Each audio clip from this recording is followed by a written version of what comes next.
জাতীয় কংগ্রেস রাজ্যের গাম পাহাড়ের সাথে জাতীয় কংগ্রেস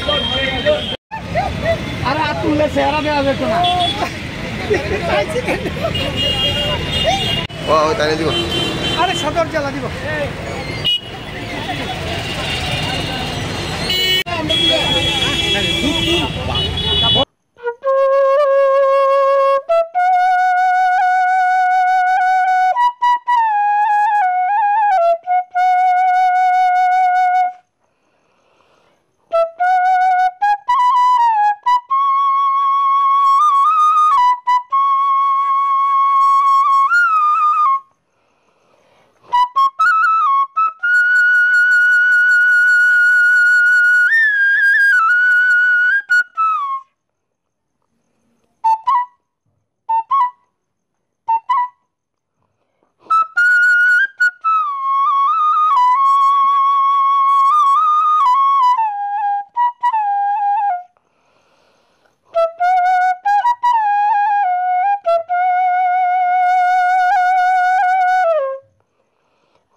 আপনারা জানেন যে আসন্ন পঞ্চায়েত নির্বাচনে সারা রাজ্যেই জাতীয় কংগ্রেস দলের পক্ষ থেকে জেলা পরিষদ, পঞ্চায়েত সমিতি এবং গ্রাম পঞ্চায়েতে এই প্রার্থী আমরা আজকে মনোনয়ন জমা দিচ্ছে।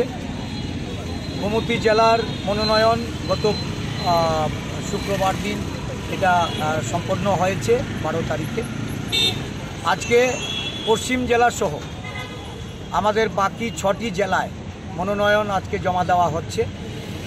এই নির্বাচনকে প্রহসনে পরিণত করার শাসক দলের যে ষড়যন্ত্র, একে ভেস্তে দিয়ে জাতীয় কংগ্রেস দল আজকে মনোনয়ন জমার মধ্য দিয়ে এই রাজ্যের যারা গ্রাম পঞ্চায়েতে বসবাসকারী সাধারণ মানুষ, ভোটার, তাদের আশীর্বাদ, তাদের সহযোগিতা, সমর্থন প্রার্থনা করছে।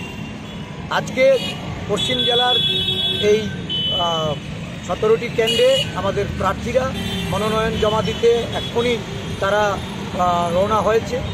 আগামী 8 তারিখে সাধারণ নির্বাচনে প্রতিদ্বন্দ্বিতা করে জয়ী হওয়ার লক্ষ্যে সাধারণ মানুষ